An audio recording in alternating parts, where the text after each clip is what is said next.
It's that time. It's game time, baby. That time. Time to kick off Sports Extra. Brought to you by Southside Lumber. Now, News 3's Sports Extra. Sports Extra.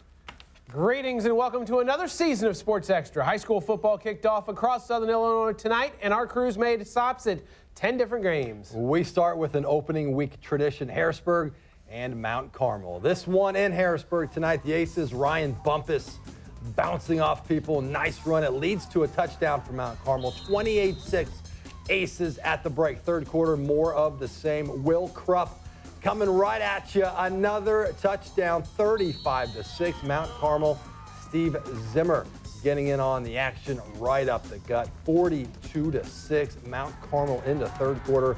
Rough opener for Jason Roper and his Bulldogs. They go down 42-13. On to Anna now, where the AJ Wildcats roll out the welcome mats for the West Frankfort Redbirds. Kyle Weeks at quarterback. He'll be picked off by Adam Kelly, and Kelly is headed all the way to the end zone. 7-0 AJ. Now the second quarter. It's J.R. Woodward. Woodward is going to take it up the middle, going to break loose, and he's going to take it into the end zone.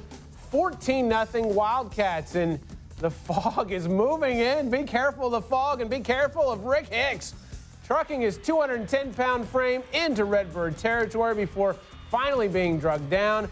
Moments later, Hicks would finish what he started, and that would make it 21-0 at that point, and AJ rolls 41-0, your final. Our spotlight game of the week comes from Carterville. The Lions welcoming SVWW. First game played at the Lions' brand new stadium. Brad Druss touchdown. The Lions not done.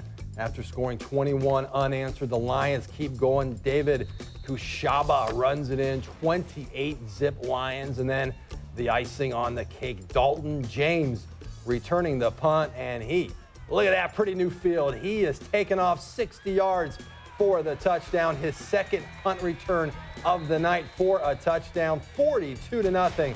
Carterville all over Sesser. Matt Bierman has the post-game wrap from Carterville. It took the Carterville Lions just 1 minute to score their first touchdown, and then the onslaught was on. 28 first-half unanswered points, building a great atmosphere for the new stadium. It was absolutely amazing with the crowd keep going, the band playing loud, and the cannon blowing off every time we score. It's just an amazing atmosphere. Well, we had a great atmosphere at the old field, and nobody wanted to lose it. But they've done so much work here and made this a great place. And it needs the positive reinforcement that it needs. It's a great facility. We just stepped up and played hard and played our game, played the way we normally play, and we put it to them. When it was all said and done, Carterville posted a 42-0 shutout win. Next up for the Lions is Carmi next Friday. Reporting in Carterville, Matt Bierman, News 3 Sports. Thank you, Matt. More from the Diamond later. The Quoin Indians started their drive for 25, as in 25 straight playoff appearances tonight at home against Bethalto Civic Memorial. Quoin's A.J. Hill getting sacked by Bethalto and losing his helmet on the play. Then it's Jamar Reed pushing his way in from a yard out. It was 7-0 Indians. Second quarter now, 3rd and 18. Hill with the little dump pass to David Rose for the first down. The referee's not quite sure, but it measures out, and yes, by the slimmest of margins. Then it's Jamar Reed taking it all the way in on the dive. The Indians led 14-0 at that point, and they cruised 35-14, the final. Well, coming off the best season in school history, the Marion Wildcats opened 2008 at home against Granite City. Wildcats looking to do some damage through the air, but Gary Dudek would pick off Dalton Robertson, and the Warriors were in business. A few plays later, on 4th and 1, Troy Fox gets the 1 and a whole lot more. 38 to be specific. The extra point was no good, so Granite City led 6-0 after 1. Now to the second, and it's quarterback Levance James calling his own number. That's number 1, and he scampers into the end zone. Marriott made it interesting late, but Granite City wins it 33-20. Carbondale opening up with brand new coach Dan Custer. The Terriers hosting Murphysboro. Here it is, a Murphy on the screen pass, breaking a couple tackles, trotting up the sideline and into the end zone. 30-21, the Red Devils on top in the fourth. But on the ensuing kickoff, Carbondale coming right back. And he's going to take it all the way to the house untouched. Carbondale cuts the lead to 2, but Murphy hangs on and they win it tonight, 30-28. Let's check in on the Heron Tigers and the Olney Tigers. Home Tigers score early and often in this one. Ethan Grounds takes the handoff up the middle. He rumbles his way to the end zone. 20-zip Heron. Then it is Ethan Grounds again. He takes the keeper again to the end zone. 34-zip. Heron cruising in this one. The defense also coming up big in this season opener. How about junior Trey Wilcox breaking it up in the end zone? Nice play there by Wilcox. Heron cruises 48-7 over Olney.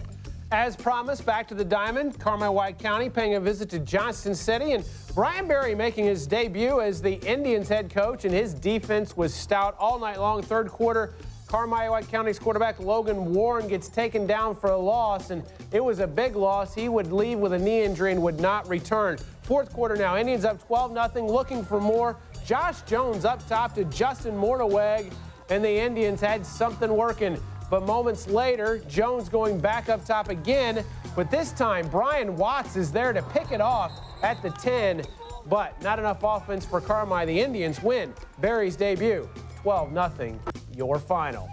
More from the Black Diamonds. CZR visiting Eldorado. These girls fired up for the Eagles home opener, and so are Dakota Creamer and Colton Hathaway. New coach Brandon Hampton has his guys enthusiastic about the new season. Cameron Miner coming in, sacking CZR's Tyler Mitchell for the big play. Scoreless after one. Early in the second quarter, the Bearcats get on the board. Kyle Ferguson from 35 yards out. That is a touchdown. 7-0 CZR, and the Bearcats go on and beat Eldorado 21-0. Our final visual stop, Elkville, where Eldorado Trico met up with Fairfield. Second quarter, and Fairfield's Matt Brown is going to do some work, going 34 yards up the middle for the touchdown, and it was 40-0. Brown, a huge first half, more than 200 yards. Then after the half, Fairfield, Kevin Thomason is going to come up with the interception, and he's going to take it back 65 yards for the touchdown, and the Mules roll in the opener, 55-0. In other season openers, Mount Vernon loses a heartbreaker at Belleville East in overtime, 7-6. Nashville gets by Benton 28-20. Pinckneyville falls at Redbud 21-10. Hamilton County loses at Carlisle 19-13. It was Columbia over Sparta by 3 touchdowns, 43-22. Salem big over Centralia 42-8. And the Massac County Patriots open up tomorrow night when they travel to Kentucky to take on Graves County.